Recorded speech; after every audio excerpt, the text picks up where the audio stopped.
Okay, this is basically 20 yards away. I'll go ahead and walk it out to about 100 yards so we can get an idea.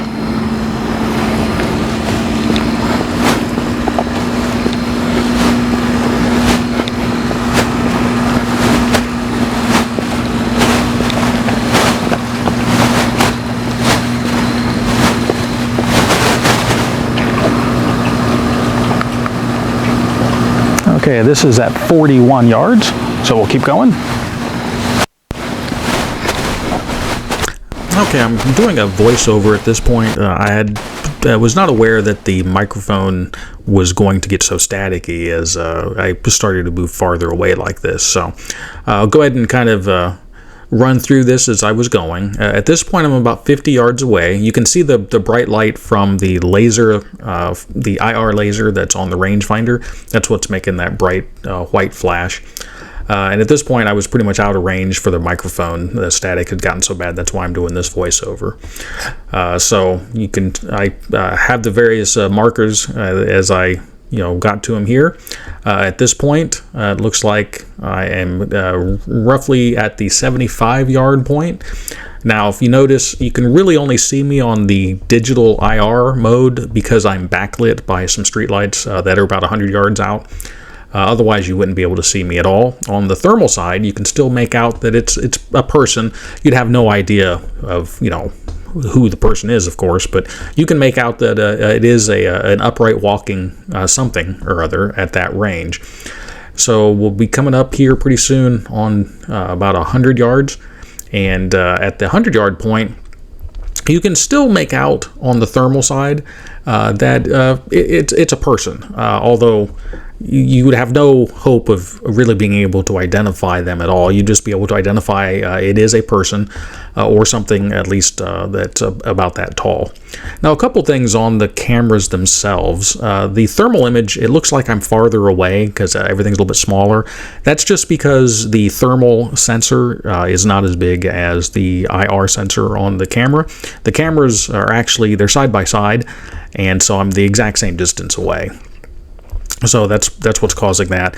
Now, while they are side by side, about 120 yards here. While they are side by side, they are kind of pointed a little bit different. The thermal camera wasn't pointed down quite, or actually is pointed down a little bit farther than the IR camera.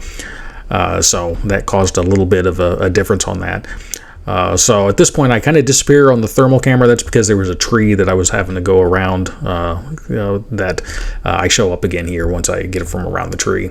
And you can see me here. This really, at this point, I'm about 150 yards away. And this is really pushing the limit on that thermal camera. The lack of lighting pretty much makes me not show up at all on the IR camera as well. So at this point, I started walking back, and a couple other things to point out. The digital night vision image is sharper than it appears. I was not able, obviously, to keep constant adjustment on the focus because, I was 150 yards away. And also, as I mentioned, the cameras, they were side by side. They're just positioned slightly different up and down. The thermal camera lens is smaller, therefore the image it produces is slightly smaller. That's something you'd want to keep in mind.